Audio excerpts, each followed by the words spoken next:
Praise the Lord. मैं Mohana Sable. Praise the Lord. मैं हर्षित साबले। आज हम दोनों आपके सामने परमेश्वर की महिमा के लिए कुछ गीतों को गाएंगे। तो आइए हम परमेश्वर की महिमा के लिए गीतों को गाएं। उससे पहले हम छोटी सी प्रेयर करते हैं। तो आइए हम प्रेयर करें। धन्यवाद करते हैं परमेश्वर पिता, आपने हमें मौका दिया कि हम आपकी आराधना कर सकते हैं। खुदा, हम आपका धन्यवाद करते हैं कि आपने हम सबको संभाला, हम सबको सेफ रखा। पिता परमेश्वर, हमारे घरों पे आपने आशीष दी, हम आपका धन्यवाद करते हैं। होने देना खुदा कि हम जो भी आराधना करें आपको भाने वाली हो सके। इस छोटी सी विनती को आपके नाम में मांगते हैं, आमीन। तो आइए हम गीत शुरू करते हैं।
परमेश्वर ने हमको संभाला और ये गाना सच में हमें बताता है कि चाहे कितनी भी मुसीबतें हो, चाहे कितना भी टफ टाइम चल रहा हो, अगर हम परमेश्वर पे बिलीव करते हैं तो वो हमेशा हमारे साथ है, हमें कभी भी नहीं छोड़ेंगे। तो आइए आराधना के भाव में रहते हुए हम एक दूसरा गाना गाने वाले हैं जिसका नाम है शुक्रिया। आई होप ये गाना आप सबको आता होगा, तो हमारे साथ जरूर गाइए।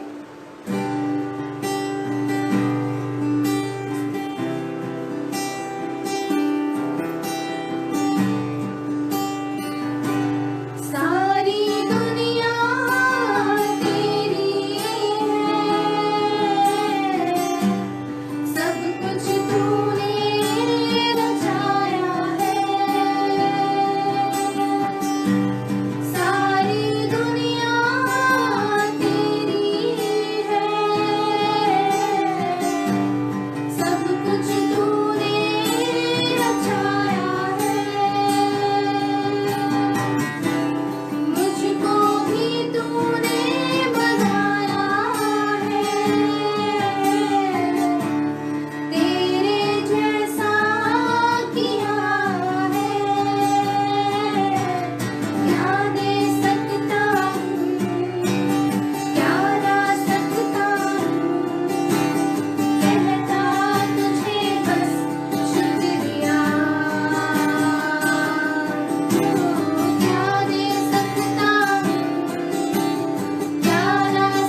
सबके लिए बहुत टफ है। और अभी हम लोग जो ऑक्सीजन लेते हैं, अभी हमको समझ आ रहा है कि कितना ज़्यादा इम्पोर्टेंट हमारे लिए वो ऑक्सीजन है। और जिस हिसाब से ब्लैक मार्केटिंग और ये सब हो रहा है, तो हमें पता चलता है कि खुदा हमको कितनी फ्रीली चीज़ें दे देता है। हम लोग जिसको नेग्लेक्ट करते हैं, हम सोचते हैं कि ठीक है कोई बात नहीं चलेगा ये वो, लेकिन अब हमें समझ आ रहा है कि कितनी अहमियत है। तो खुदा जो हमसे इतना प्यार करता है, हमको अपनी सारी चीज़ें इतनी फ्रीली दे देता है, तो हम उस खुदा को क्या कह सकते हैं? ना हम हमारा पैसा दे सकते हैं क्योंकि वो भी खुदा ने हमें दिया है, ना हम कह सकते हैं कि हम आपको ये देंगे वो देंगे, क्योंकि जो भी हमें मिलता है सिर्फ खुदा की दया है हमारे ऊपर। तो बस हम सिर्फ और सिर्फ शुक्रिया कह सकते हैं। तो आइए हम सब सिर्फ और सिर्फ शुक्रिया कहें, क्योंकि हमें जो भी मिलता है सब खुदा की देन है। तो आइए हम वापस से एक और गीत गाएंगे जो थैंक्स गिविंग से ही रिलेटेड है, जो है मेरे छोटे हृदय से मेरे महान प्रभु की आराधना करूं। तो आइए शुरू करते हैं।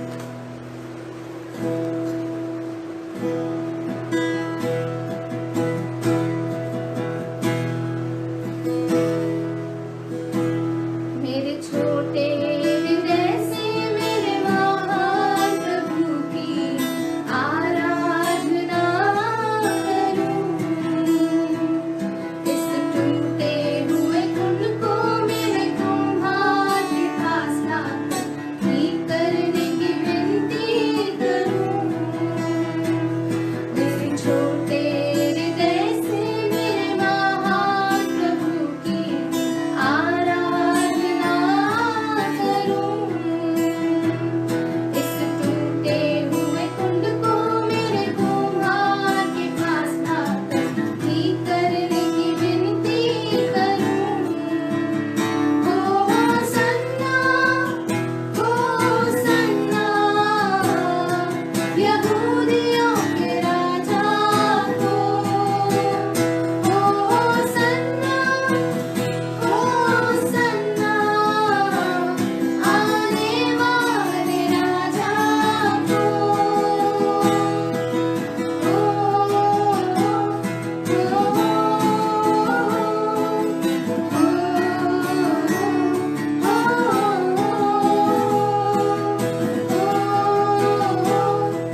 करते हैं उन सभी जन के लिए जो अभी कोरोना पॉजिटिव है और जिनकी लाइफ में थोड़ा बहुत डिस्टर्बेंस चल रहा है, बिकॉज आई नो कि ये टाइम बहुत ज़्यादा टफ है। तो हम धन्यवाद करते हैं परमेश्वर का कि हम लोगों को एटलीस्ट उन लोगों की तरह नहीं रखा है जैसे कि लोग अभी हैं, हॉस्पिटल्स में हैं और उनकी हालत बहुत ज़्यादा ख़राब है। तो मैं धन्यवाद करती हूँ खुदा का कि उन्होंने हमें संभाला। तो आइए हम छोटी सी थैंक्स गिविंग और प्रार्थना करते हैं उन सभी लोगों के लिए जो बीमार हैं या फिर जिनके घर में थोड़ी सी डिस्टर्बेंस चल रही है। हम धन्यवाद करते हैं परमेश्वर पिता, आपने हमें संभाला, आपने हमें बचाया, आपने हमें हमारा पिता परमेश्वर हमें हमारा बिल्कुल पिता परमेश्वर आपने अच्छे से ध्यान रखा। आपका धन्यवाद करते हैं पिता परमेश्वर। हमें पिता परमेश्वर आपने अधिकार दिया कि हम आपके बेटे और बेटी कहलाएं खुदा। आप हमें संभालते हैं, आप हमें बचाते हैं, आपका धन्यवाद करते हैं खुदा। हम धन्यवाद करते हैं उन लोगों के लिए खुदा जिनको आपने ठीक करा है खुदा इस बीमारी से खुदा। हम धन्यवाद करते हैं उन लोगों के लिए खुदा जो आपके नाम की गवाही दे सकते हैं खुदा, अब ये कह के कि आपने उनको बचाया खुदा, आपने उनको मौत के मुंह से निकाला खुदा। अभी भी पिता जो लोग बीमार हैं पिता परमेश्वर किसी भी चीज़ से या जिनके घरों में कोई तकलीफ चल रही है खुदा, पिता परमेश्वर कोई फाइनेंशियल प्रॉब्लम हो या कोई भी प्रॉब्लम है खुदा, आप जानते हैं और हम ये विश्वास रखते हैं खुदा कि आप उस चीज़ को जल्द ही ठीक करेंगे खुदा, क्योंकि जब आप हमें इस टफ टाइम में संभाल सकते हैं खुदा तो आप हमारी लाइफ में कुछ भी कर सकते हैं। धन्यवाद करते हैं खुदा कि हम चाहे लॉयल रहें या ना रहें लेकिन आप हमारे साथ हमेशा लॉयल रहते हैं खुदा। हम धन्यवाद करते हैं कि आपने हमें मौका दिया खुदा इस आराधना को करने का खुदा। हम आपका दिल से धन्यवाद करते हैं। इस छोटी सी विनती को आपके नाम में मांगते हैं, सुने और कबूल करें। आप आइए हम एक और गीत गाते हैं और ये गीत भी हमारा थैंक्स गिविंग से रिलेटेड है और ये गीत है दिल से आराधना करो। आराधना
परमेश्वर ने जैसे हमें अभी तक संभाला है, आगे भी हम सबको संभाले, हमारे साथ हो।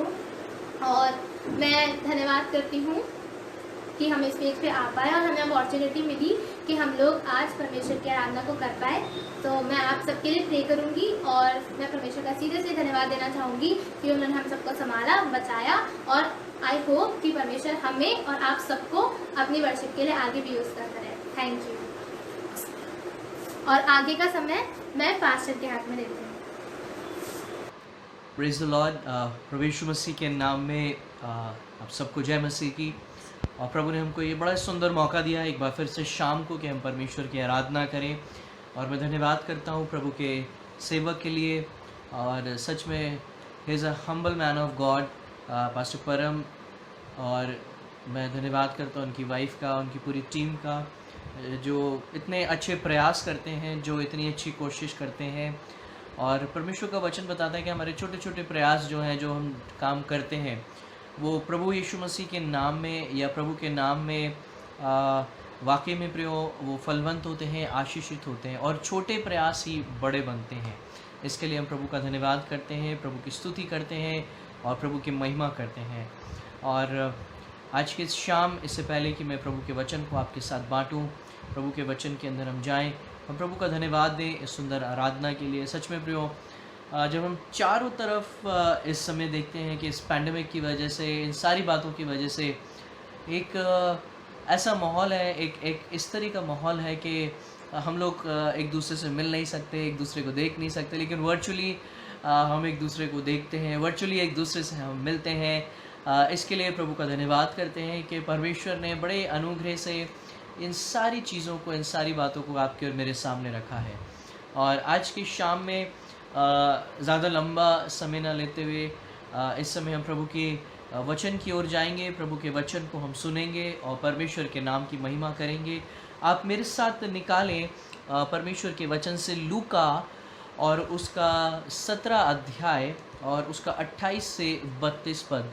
Look chapter 17 verse 28 to 32। हम इसको पढ़ेंगे और प्रभु के नाम को महिमा देंगे। पढ़ें। और जैसा लूत के दिनों में हुआ था कि लोग खाते पीते, लेन देन करते, पेड़ लगाते और घर बनाते थे, परंतु जिस दिन लूत सदोम से निकला, उस दिन आग और गंधक आकाश से बरसी और सबको नष्ट कर दिया। मनुष्य के पुत्र के प्रकट होने के दिन भी ऐसा ही होगा। उस दिन जो छत पर हो और उसका सामान घर में हो, वह उसे लेने को ना उतरे, और वैसे ही जो खेत में हो वह पीछे ना लौटे। लूत की पत्नी को स्मरण रखो।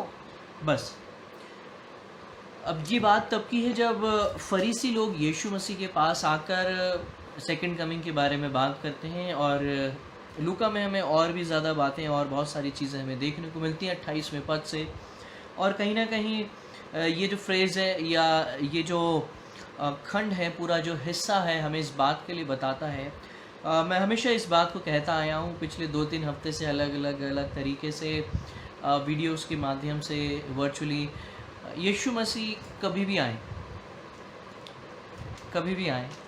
किस समय आए, कैसे आएंगे, किस तरीके से आएंगे, ये सोचना और ये बात हमें प्रिडिक्ट करना कि भैया इस डेट में आएंगे, इस समय में आएंगे, ये मेरा काम नहीं है। स्पेशली मेरा काम नहीं है। मेरा काम ये है कि मैं तैयार रहूं।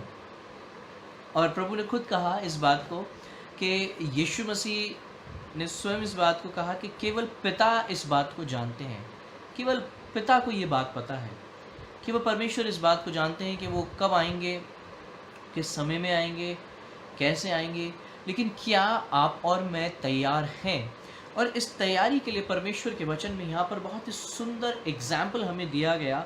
और वो एग्जाम्पल जो हमको दिया है, वो एग्जाम्पल हमें मिलता है लूका 17:32 में, जहाँ प्रभु यीशु मसीह ने कहा कि लूत की पत्नी को स्मरण रखो। परमेश्वर ने सबसे सुंदर चीज़ जो बनाई इस संसार में, या सबसे अच्छी चीज़ जो बनाई, वो था फैमिली या परिवार। एक पति पत्नी के रूप में परमेश्वर ने एक फैमिली को, एक परिवार को तैयार किया। और हम जानते हैं कि किस तरीके से जेनेसिस में हम देखते हैं कि परमेश्वर ने एक सुंदर परिवार रखा। और उस सुंदर परिवार के अंदर सबसे पहले परमेश्वर ने एक पुरुष को बनाया उसके बाद एक पत्नी को बनाया और परमेश्वर ने दोनों को समान रखा, दोनों को अधिकार दिए। परमेश्वर ने कहा कि ये तेरे साथ होगी और ये तेरी सहायता करेगी, और इन सारी बातों को परमेश्वर ने रखा। और जब पाप हुआ, चीज़ें हुई, अलगाव आया और बहुत सारे चीज़ें जब हम पढ़ते हैं, देखते हैं, लेकिन जब हम जेनेसिस के चैप्टर 17 में आते हैं तो वहाँ एक चीज़ हम देखते हैं, और वो चीज़ ये थी कि यहाँ पर यीशु मसीह बता रहे हैं चेलों को कि भैया मेरा आना कैसे होगा और किस तरीके से होगा, लेकिन तुम लूत की पत्नी को स्मरण करो। और आज की शाम मैं इस बात को आपके साथ शेयर करना चाहता हूँ कि नो टर्निंग बैक, पीछे की ओर मुड़कर ना देखें, पीछे की ओर मुड़कर ना देखें, नो टर्निंग बैक, पीछे ना देखें। पीछे देखने वाले हमेशा पीछे ही रह जाते हैं। जो लोग पीछे देखते हैं वो हमेशा पीछे रहते हैं, और ऐसे ही कुछ यहाँ हुआ। और अगर आप इस पूरे किस्से के बारे में या इस पूरे फ्रेज के बारे में जानना चाहते हैं तो उत्पत्ति के 19वें अध्याय और 26 पद को भी हम पढ़ेंगे ना, वहाँ क्या लिखा है देखिए। उत्पत्ति 19:26। लूत की पत्नी ने जो उसके पीछे थी दृष्टि फेर के पीछे की ओर देखा और वह नमक का खंबा बन गई। ठीक है, अब वो नमक का खंबा बन गई क्योंकि उससे पहले सारी तैयारी हो चुकी थी। उसको पहले ही बोल दिया गया था कि भैया तू पीछे मुड़ के मत देखना, बिल्कुल पीछे मत मुड़ना, पीछे मत जाना, क्योंकि यहोवा का दूत मेरे पास आया, उसने बताया कि मैं ऐसे ऐसे परमेश्वर करने जा रहा है, और जब अगली सुबह होगी तो ऊपर से आग और गंधक गिरेगी, और जब आग और गंधक गिरेगी तो होगा क्या, होगा ये कि परमेश्वर सदोम और अमोरा को नष्ट कर देगा। जब हम लूत के बारे में पढ़ते हैं, लूत की पत्नी के बारे में जब हम पढ़ते हैं, तो लूत की पत्नी के बारे में जब हम बाइबल से देखने की कोशिश करते हैं तो बाइबल में इसका नाम मेंशन नहीं है, बाइबल इसका नाम मेंशन नहीं करती है, लेकिन बाइबल कहती है कि लूत की पत्नी थी, और लूत की पत्नी जो थी उसका नाम, जो स्कॉलर्स हैं या जिस तरीके से हम ढूंढते हैं या पाते हैं, इसका नाम एदिथ या मिद्राश इसको कहा गया था, जो उसका नाम था। और इसके 2 रीज़न थे इसके पीछे देखने के बारे में, जो लोग कहते हैं अक्सर दो रीज़न थे, लेकिन एक बहुत ही इम्पॉर्टेंट रीज़न था। वो ये रीज़न था कि कुछ स्कॉलर्स इस बात को कहते हैं कि उसने अपनी बेटियों को पीछे मुड़कर देखा होगा, या उसको अपनी बेटियों की चिंता होगी, इसलिए उसने पीछे मुड़कर देखा, इसलिए उसने पीछे मुड़कर देखा कि भाई मेरी बेटियां तो नहीं रह गई, जिनकी शादी मैंने सदोम में करी थी वो कहीं यहाँ तो नहीं रह गई। और दूसरी एक चीज़ के उसने परमेश्वर की इस बात को नहीं सुना, नहीं समझा, उसके अंदर एक लालच आ गया था, उसके अंदर एक लालच था कि अरे पता नहीं मेरा अब सब कुछ चला जाएगा। लेकिन यहाँ पर हमें कुछ वार्निंग्स मिलती हैं, अगर आप इस पूरे फ्रेज को पढ़ें, बड़े ध्यान से पढ़ें, कुछ बातों को मैं आपके साथ ज़रूर आज की शाम शेयर करूँगा। वो ये कि ये एक रियली, जैसे मैंने कहा, ये एक वार्निंग थी, परमेश्वर ने एक वार्निंग दी थी कि भैया ऐसा ऐसा रहेगा लूत, तुम निकल जाना। आज्ञा उनको मिलती है परमेश्वर की तरफ से, एक ओबीडियंस उनको फॉलो करना था कि भैया हाँ हम आगे बढ़ें, लेकिन ये कहा गया था कि पीछे मुड़कर भी मत देखना, इस तरफ भी ध्यान नहीं दिया। एक सबसे अच्छी बात ये थी कि लूत जो था वो एक धर्मी पुरुष था, लूत धर्मी पुरुष था, और लूत परमेश्वर के वचन को जानता था, लूत परमेश्वर के बारे में जानता था। और यहाँ यीशु अपने सेकंड कमिंग के बारे में और संसार में क्या होने जा रहा है जब उनसे बात कर रहे हैं, तो यीशु मसीह यहाँ पर एक एग्जाम्पल देते हैं कि लूत की पत्नी की तरह पीछे मुड़ के मत देखना, स्मरण करो, लूत की पत्नी को स्मरण करो। यानी कहीं ना कहीं एक बहुत इंपॉर्टेंट मैसेज यहाँ छुपा हुआ है, क्योंकि जब हम ओल्ड टेस्टामेंट की पहली किताब के 17 चैप्टर में इस बात को पढ़ रहे हैं, और यहाँ पर परमेश्वर लूका यानी नए नियम के अंदर आके 17 चैप्टर के अंदर यहाँ बात करते हैं, और ओल्ड टेस्टामेंट में 19 चैप्टर के जब हम देखते हैं कि बड़ा लंबा गैप यहाँ देखते हैं, लेकिन तब भी यीशु मसीह इस बात को कह रहे हैं कि इस चीज़ को तुम स्मरण रखना, याद करना। ये बातें यीशु अपने चेलों से कर रहे थे, और कब कर रहे थे ये यीशु मसीह, और वो तब कर रहे थे ना तो वहाँ बाइबल थी, ना पास्टर परम की तरह अच्छे प्रीचर्स थे, है ना, और ना फेसबुक थे, ना जूम थी, है ना, और ना गूगल मीट था, मतलब किसी भी तरीके का वर्चुअल प्लेटफॉर्म वहाँ नहीं था। और यीशु मसीह अपने चेलों को ये सारी बातें बता रहे थे, और तब उस समय में जो परमेश्वर की जो नॉलेज थी या जो परमेश्वर का ज्ञान था वो बड़ा सीमित था, उन दिनों बड़ा सीमित था। आज तो आपके पास नेट है, गूगल है, बहुत सारी चीज़ें, इंसाइक्लोपीडियाज़ हैं, डिक्शनरीज़ हैं, और स्टडी बाइबल्स आ गई हैं, थॉमसन चेन रेफरेंस बाइबल्स आ गई हैं, तो ये सब कुछ था। इब्राहिम के बारे में भी कहा गया और लूत के बारे में कहा गया कि ये दोनों जो थे ये धर्मी पुरुष थे, और ये दोनों साथ रहते थे। इन सब के बाद जो सबसे इम्पॉर्टेंट थी, जो उन्होंने चीज़ नज़रअंदाज करी और जिसकी वजह से ये चीज़ यहाँ आई, जिसकी वजह से ये चीज़ हुआ, उसका आंसर हमें सदोम और अमोरा में ऐसा क्यों हुआ वो हमें मिलता है यहूदा 1 अध्याय उसके 7 पद के अंदर, कि क्यों परमेश्वर ने सदोम और अमोरा को नाश किया। फिर हम इस बात को देखने की कोशिश करेंगे कि इन सारी बातों से हमें क्या सीखने को मिलता है। कि मैं फिर ये कहूँगा कि कभी भी प्रभु यीशु मसीह आए, मैं तो कहता हूँ मेरी प्रार्थना है कि प्रभु जल्दी आ जाएं, आज आ जाएं, कल आ जाएं। मेरी तो ये प्रार्थना है कि हम प्रभु के साथ हों, उस अबंडेंट लाइफ की तरफ जो परमेश्वर ने आपके लिए मेरे लिए रखी है, हम उसको जिएं, हम वहाँ हों प्रेम। लेकिन ये जानना और ये चीज़ मैं फिर से कहूँगा कि आपके और मेरा काम नहीं है कि वो कब आएंगे। यीशु मसीह ने भी अपने हाथ खड़े करके कहा कि भैया देखो चलो ऐसी बात है, तुम सभी जान लो कि ये चीज़ें पिता के हाथों में कि कब होगा, लेकिन ये होगा। कब होगा परमेश्वर समय को जानते हैं। लेकिन सदोम और अमोरा में ये चीज़ क्यों हुई, क्यों आग और गंधक वहाँ पे डाला गया, इस बात को हम देखेंगे और फिर कुछ पॉइंट्स हम समझेंगे कि हम कैसे अपने आप को आत्मिक रूप में तैयार करें, कैसे हम स्पिरिचुअली अपने आप को तैयार करें। पढ़े यहूदा 1 अध्याय और उसका 7 पद, book of Jude chapter 1 verse 7। क्या लिखा है? जिस रीति से सदोम और अमोरा और उनके आसपास के नगर जो इनके समान व्यभिचारी हो गए थे और पराये शरीर के पीछे लग गए थे, आग के अनंत दंड में पड़कर दृष्टांत ठहरे गए। ये इस काम की वजह था, या ये वजह थी कि परमेश्वर ने सदोम और अमोरा को नष्ट कर दिया था। ये एक सबसे बड़ी वजह थी। लिखा है कि उन्होंने क्या किया, उन्होंने वो किया जो परमेश्वर की दृष्टि में ठीक नहीं था, परमेश्वर की दृष्टि में सही नहीं था। जिस रीति सदोम और अमोरा उनके आसपास के नगर जो इनके समान व्यभिचारी हो गए थे, पराये शरीर के पीछे भाग रहे थे, परमेश्वर ने उनको आग के रूप में वो दंड दिया। यानी पाप ही एक ऐसा मुख्य कारण था, और वो ऐसा पाप जो परमेश्वर की दृष्टि में ठीक नहीं था, उस पाप के कारण परमेश्वर ने इस सदोम और अमोरा को नष्ट कर दिया। लेकिन लूत की पत्नी का परमेश्वर ने हमें एक एग्जाम्पल दिया। लूका के 17 अध्याय और 32 पद में इस एग्जाम्पल को हम देखते हैं। यीशु मसीह ने कहा, मैं इसी बात पर लौट रहा हूँ आपके साथ। यीशु मसीह ने कहा कि लूत की पत्नी को स्मरण रखो, लूत की पत्नी को स्मरण रखो। क्यों रखो, क्या वजह थी? पहली इम्पॉर्टेंट बात जो हमें तैयार करती है और हमें बताती है कि हम कहाँ हैं, हम कितने पानी में हैं, है ना, हम कितने मजबूत हैं। पहली बात, सबसे इम्पॉर्टेंट बात यह है कि आत्मिक माहौल आपको नहीं बचा सकता, कभी भी आत्मिक माहौल आपको नहीं बचा सकता है। Spiritual opportunity will never save us.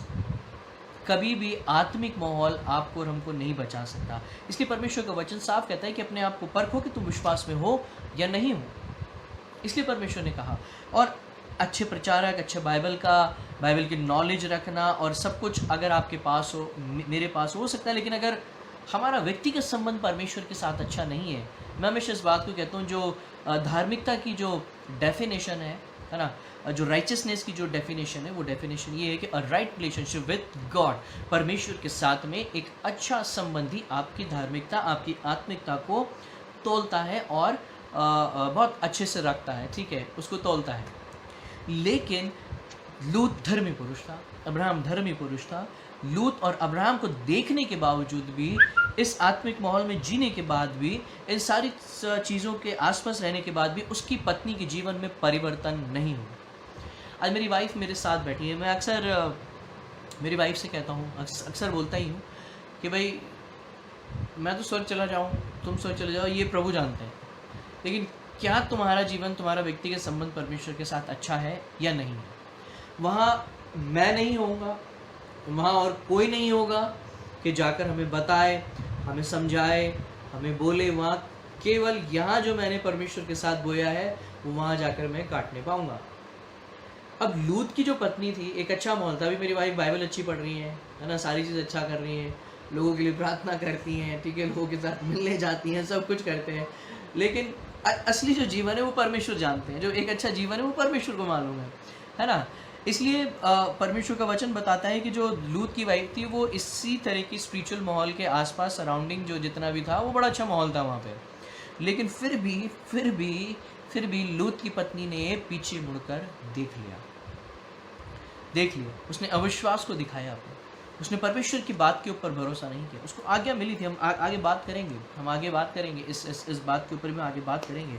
कुछ एग्जाम्पल्स हमें पुराने नियम से भी मिलते हैं और कुछ नए नियम में हमें मिलते हैं, जहाँ पर इस बात को हम देखते हैं कि कैसे लोगों ने एक आत्मिक माहौल मिलने के बावजूद भी परमेश्वर के साथ धोखा किया या अपनी पीठ फेर ली।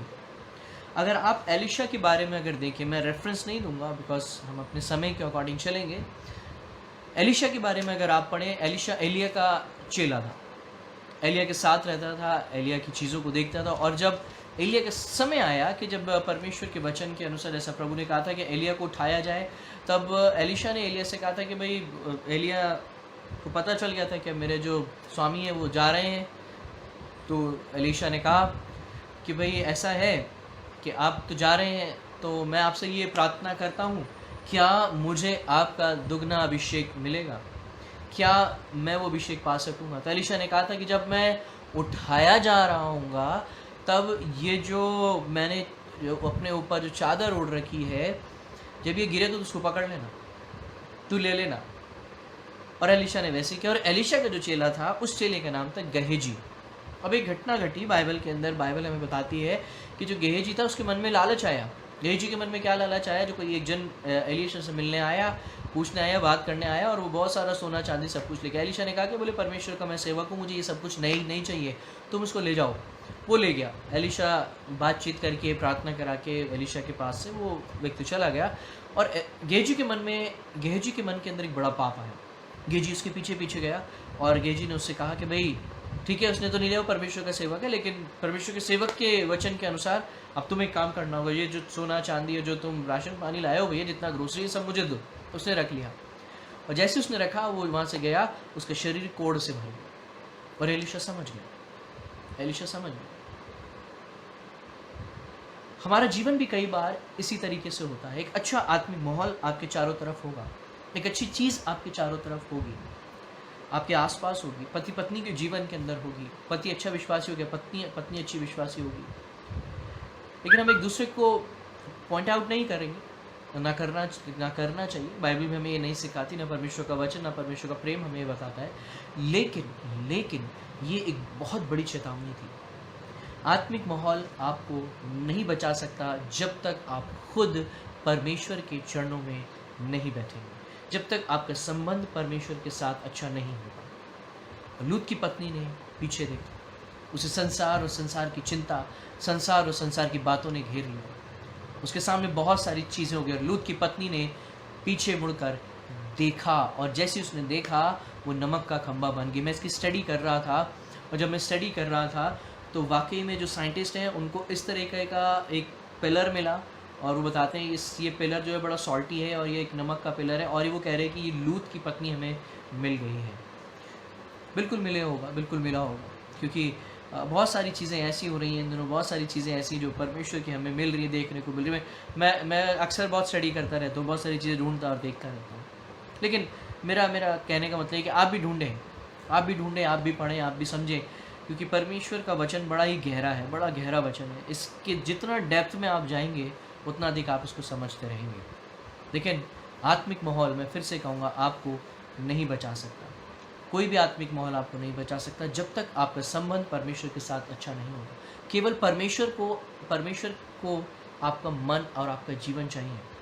जब आप परमेश्वर के सामने खड़े होंगे, जिस दिन आप परमेश्वर के सामने होंगे, जिस दिन परमेश्वर आपको देख रहा होगा, जब वो आपका न्याय कर रहा होगा, तब वो ये नहीं कहेगा कि भैया अमिता, मेरी वाइफ का नाम अमिता है, कि तुम्हारे हस्बैंड का जीवन अच्छा था, या परमेश्वर मुझसे नहीं कहेगा कि भाई नीरज तुम्हारी वाइफ का जीवन अच्छा था इसलिए मैं तुम्हें एक टिकट काट देता हूँ, ग्रेस तो मिला हुआ है, यही तो ग्रेस मिला हुआ है, चलो ठीक है तुम आ जाओ। नहीं, अब ऐसा नहीं होगा। हमें अपने खुद का हिसाब देना होगा। एक बड़ा अच्छा गीत भी हम गाते हैं, है ना, खुल जाएंगी किताबें, ठीक है, खुल जाएंगी किताबें जब भी हिसाब होगा, और इंसाफ का तराजू यीशु के हाथ होगा। एक दिन खुलेंगी वो किताबें, एक किताब, और परमेश्वर का वचन बताता है, मलाकी की किताब, उसके अंदर अध्याय में जब आप पढ़ेंगे तो एक स्वर्गदूत आपके ऊपर और मेरे ऊपर ठहराएगा। हर एक जन के ऊपर एक एंजल है, एक स्वर्गदूत है, जो आपकी और हमारी बातें जो हम सोच रहे हैं, बोल रहे हैं, वो लिखता है। हम कितना तैयार हैं, हम कितना तैयार हैं?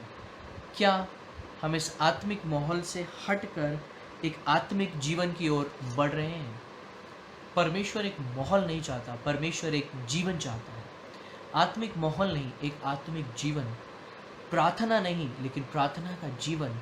प्रार्थना का समय नहीं चाहता परमेश्वर, लेकिन वो जीवन चाहता है। और जब वो जीवन आपके साथ होगा, वो जीवन के अंदर जब आप बने रहेंगे, बंधे रहेंगे, जैसे परमेश्वर का वचन कहता है यूहन्ना के 15 अध्याय में कि जो डाली मुझ में बनी रहती है, जो मेरे साथ बनी रहती है, वो फल लेकर आती है। तुम फलवंत होंगे। फलवंत होना, अबंडेंस लाइफ के लिए अपने आप को तैयार करना। इससे पहले कि ये सारा माहौल जो हम आसपास देख रहे हैं, हम कोरोना वायरस और ये सारी चीज़ें और बहुत सारी बातें इंटरनेशनल लेवल के ऊपर चेंज हो गई हैं, चीज़ें बदल गई हैं। जब हम चीज़ों को देख रहे हैं, समझ रहे हैं प्रियो, तो सबसे इम्पॉर्टेंट बात जो आपके लिए, मेरे लिए, हम आत्मिक रूप में तैयार हो जाए। वो 5 बुद्धिमान कुंवारियाँ आत्मिक रूप में तैयारी के लिए एक बहुत बड़ा एग्जाम्पल है। लूत की पत्नी एक बहुत बड़ा एग्जाम्पल है। अंजीर का वो पेड़ एक बहुत बड़ा एग्जाम्पल है। क्या मैं और आप तैयार हो रहे हैं? दूसरी इम्पॉर्टेंट बात जो हम इस पूरे फ्रेज में पढ़ते हैं या समझते हैं, जहाँ यीशु मसीह ने कहा कि लूत की पत्नी को स्मरण करो, यहाँ लिखा है कि परमेश्वर की आज्ञा का उल्लंघन एक गंभीर बात है। डिसोबीडियंस जो है वो एक बहुत ही सीरियस इशू है, बहुत सीरियस इशू है डिसोबीडियंस। मेरी वाइफ टीचर हैं और मैं अक्सर देखता हूँ जब अपने बच्चों को कुछ होमवर्क देती हैं, वो कुछ काम देती हैं, जब वो नहीं करते हैं, डिसोबीडियंस होते हैं, तो अक्सर क्या किया जाता है उनके साथ? जब वो डिसोबीडियंस होते हैं, डांटा जाता है या सेट प्रॉपर उनको डांटा जाता है ना, एक पनिशमेंट दिया जाता है। ठीक है भैया, क्या आप ठीक बैठे, आपने होमवर्क क्यों नहीं किया, आप कल क्या कर रहे थे? तो ये जो डिसोबीडियंस है एक बड़ी गंभीर बात है, बहुत बहुत ज़्यादा गंभीर बात है। अब यहाँ हुआ क्या, आप कहेंगे कि लूत की पत्नी ने बस पीछे मुड़कर ही तो देखा था, और क्या था? कोई बात नहीं, सिंपल बात थी, कोई बहुत बड़ी बात थोड़ी हो गई थी। इसमें कौन सी बड़ी बात थी? कौन सी बड़ी बात थी? स्वर्गदूत ने, बात ये थी कि साहब स्वर्गदूत ने 19वें अध्याय को जब आप पढ़ेंगे उत्पत्ति के, और जब आप उस 17 पद को पढ़ रहे हैं, तब क्या हुआ? स्वर्गदूत ने चेतावनी दे दी थी। स्वर्गदूत ने आकर बोल दिया था कि भैया ऐसा है कि तुम लोग निकल जाना और पीछे मुड़ के मत देखना। जहाँ तुमने देखा वहाँ तुम गए, वहाँ तुम गए, अगर तुमने पीछे मुड़ के देख लिया। डिसोबीडियंस। लेकिन हुआ क्या यहाँ? डिसोबीडियंस हुआ, अनाज्ञाकारिता। परमेश्वर की आवाज़ को सुनकर भी अनसुना कर दिया गया। अगर आप देखिए पहला सैमुएल उसका 15 अध्याय और 22 पद, first Samuel chapter 15 verse 22, first Samuel chapter 15 verse 22, क्या लिखा है यहाँ? पढ़े। शैमुएल ने कहा क्या यहोवा होम बलियों और मेल बलियों से उतना प्रसन्न होता है जितना कि अपनी बात के माने जाने से प्रसन्न होता है। जितना कि अपनी बात के माने जाने से प्रसन्न होता है। अब होम बलि अनबलि आज तो आप चढ़ाने नहीं है, लेकिन आज होम बलि अनबलि आपके लिए, मेरे लिए क्या है? हमारी प्रार्थना है, हमारी आराधना है, हमारा परमेश्वर के सामने अपने आप को देना, यही वो बलिदान है। परमेश्वर का वचन इब्रानियों के पत्र में कहता है कि हम परमेश्वर की जीवित बलिदान बन जाए। हम जीवित अपने आप को परमेश्वर के सामने चढ़ाएं। वो मृत बलिदान नहीं मांगता या वो मरे हुए बलिदान नहीं मांगता, वो जीवित बलिदानों को मांगता है। और जीवित बलिदान ऐसे बलिदान जो परमेश्वर के सामने डेडिकेटेड हो, जो परमेश्वर के सामने उपस्थित हो। और परमेश्वर का वचन कहता है कि वो इन सब बातों से प्रसन्न नहीं होता, लेकिन वो किस बात से प्रसन्न होता है? क्या लिखा है? आज्ञा के मानने से, सुनने से प्रसन्न होता है। और यहाँ क्या हुआ? यहाँ लूत की पत्नी ने सुना नहीं, उसने सुना नहीं। और उसके ना सुनने की वजह से क्या हुआ? उसके ना सुनने की वजह से हुआ ये कि वो नमक का खंभा बन गई। एक गंभीर बात, अनाज्ञाकारिता या डिसोबीडियंस एक बहुत गंभीर बात है। अक्सर मैं लोगों को बोलते हुए सुनता हूँ, सॉरी अगर किसी को बुरा लगे तो मुझे माफ़ करें, कि परमेश्वर ने मुझसे ऐसा कहा है, मैंने परमेश्वर की आवाज़ सुनी है। कई बार हम परमेश्वर की आवाज़ को सुनना ही नहीं चाहते, ना समझते हैं। बाइबल बताती है, अय्यूब की किताब के अंदर साफ लिखा है कि परमेश्वर आपसे और मुझसे कब, कहाँ और किस तरीके से बात करते हैं। परमेश्वर आपसे और मुझसे कैसे बात करते हैं, वो अय्यूब की किताब हमें सिखाती है। अय्यूब की किताब हमें बताती है कि परमेश्वर आपसे किस रूप में और किस तरीके से बात करते हैं। है ना। और हम देखें कि परमेश्वर हमसे 2 बार बात करते हैं इस पूरे जीवन में, आपके जन्म लेने से लेकर, आपके पैदा होने से लेकर, आपके मरने तक, आपके जब तक परमेश्वर ने समय ठहराया है ना। मैं ये नहीं कह रहा कि अभी ऐसा कुछ है। परमेश्वर 2 टाइम आपसे बात करते हैं। अय्यूब चैप्टर 33, ठीक है, अय्यूब 33 अध्याय, book of Job chapter 33 verse 14-15, अय्यूब की किताब उसका 33वां अध्याय और 14-15 पद। परमेश्वर आपके जीवन काल में आपसे 2 बार बात करते हैं, 2 बार। देखिए क्या करते हैं परमेश्वर, पढ़ें। क्योंकि परमेश्वर तो एक क्या वरन 2 बार बोलता है, वरन एक क्या वो 2 बार बोलता है, परंतु लोग उस पर चित्त नहीं लगाते। ध्यान से सुनिए, तो उस पर चित्त नहीं लगाते हैं। वो बोलता है, वो बात करता है, लेकिन सुनते नहीं है। जरूरत नहीं सुनने की। क्यों? अरे मुझे सब मालूम है, मैं परमेश्वर के वचन को बहुत अच्छा जानता हूँ। अरे परमेश्वर ने मुझसे आज बात करी कि परमेश्वर आज आपको ऐसा कर देगा, परमेश्वर आज आपको वैसा कर देगा। नहीं, सबसे पहले परमेश्वर चाहता है कि वो आपका जीवन बदले और आपके जीवन के अंदर परमेश्वर के आत्मा का काम हो। कभी भी एक गंदी शर्ट आप और मैं नहीं पहनेंगे। गंदी शर्ट पहनकर आप और हम अपने कामों पे नहीं जाते। हमें लगता है अरे नहीं, हम उसको उतार के हम अच्छा और साफ करना चाहते हैं। तो फिर परमेश्वर के सामने हम साफ और ओबीडियंस बनकर क्यों नहीं जाना चाहते?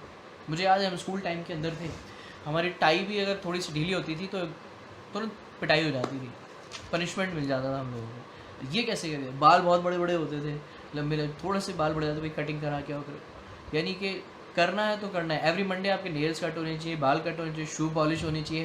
ये सब कुछ हमें स्कूल टाइम में आज भी याद है कि हम लोगों को इस तरीके से कहा और बोला जाता था।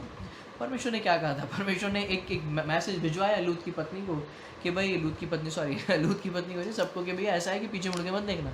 हुआ क्या? पीछे मुड़ के देखा, क्या लिखा है? परमेश्वर 2 बार बात करता है आपसे और हम क्या करते हैं? सुनना ही नहीं पसंद करते। क्या करता है? आगे पढ़िए। स्वप्न में पहली बार कब बात करेगा आपसे? ड्रीम्स, स्वप्न में। दूसरी बार या रात को दिए हुए दर्शन में। या रात को दिए हुए दर्शन में। जब आप गहरी नींद में होते हैं, जब आप सो रहे होते हैं, तब परमेश्वर दर्शन से आपसे बात करता है। वो अपना दर्शन आपको देता है, वो आपको बताता है। और फिर क्या लिखा आगे? जब मनुष्य घोर निंद्रा में पड़े रहते हैं। देखा, घोर निंद्रा में। पढ़िए इस बात को, घोर निंद्रा यानी कि बहुत ही डीप स्लीप में होते हैं हम लोग, गहरी नींद में। और गहरी नींद कब आती है? सुबह 3 से लेके 5-6 बजे तक के बीच का टाइम होता है अच्छी नींद आने का। बड़ी गहरी नींद आती है। वैसे तो आजकल फ़ोन और मोबाइल ने नींदें ख़राब करती है लोगों की, लेकिन सबसे अच्छी नींद कब आती है? हमें इस टाइम में आती है। फिर या बिछौनों पर सोते समय। ये बिछौने पे सोते हुए, जब अपने बिछौने पे सो रहे हैं, लेटे हैं, आराम कर रहे हैं। फिर आगे क्या लिखा? पढ़ दें, 17 पद भी पढ़ देते हैं, है ना। जिससे हाँ। वह मनुष्य को उसके संकल्प से रोके और गर्व को मनुष्यों में से दूर करे। इसलिए परमेश्वर मनुष्य से बात करता है। और यहाँ क्या हुआ है? लिखा है मनुष्य के गर्व को दूर करे।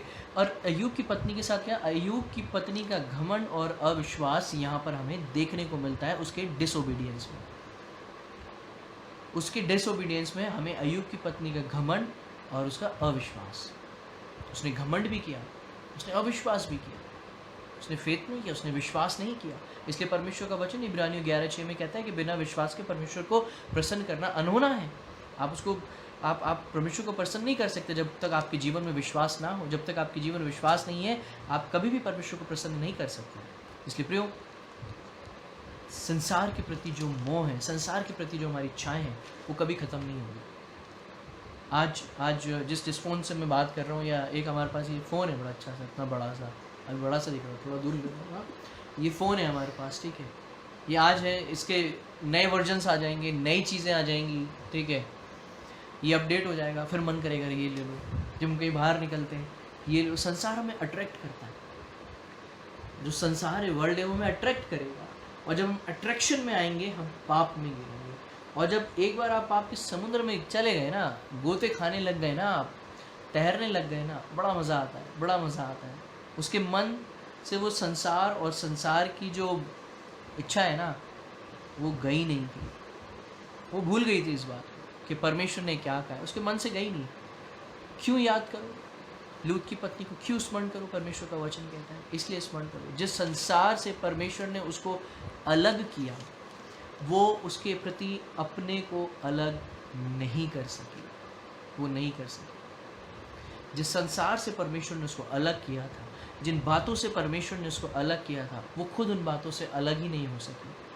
उसको लगा ये जो आत्मिक माहौल का बाड़ा है ये मुझे संभाल लेगा, लेकिन उसको नहीं पता कि उसने कितना बड़ा पाप किया परमेश्वर की आज्ञा ना मानकर। आज एट प्रेजेंट लोग पाप के शिकार होते हैं, और शिकार हैं कौन से?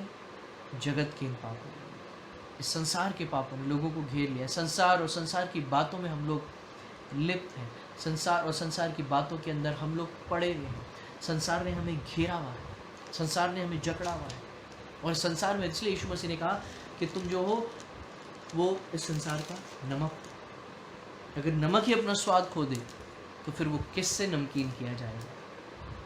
इसलिए प्रियो, लूत की पत्नी को स्मरण करो और पीछे मुड़कर ना दे। लूका 9 अध्याय 62 पर, लूक चैप्टर 9 वर्स 62 क्या कहता है?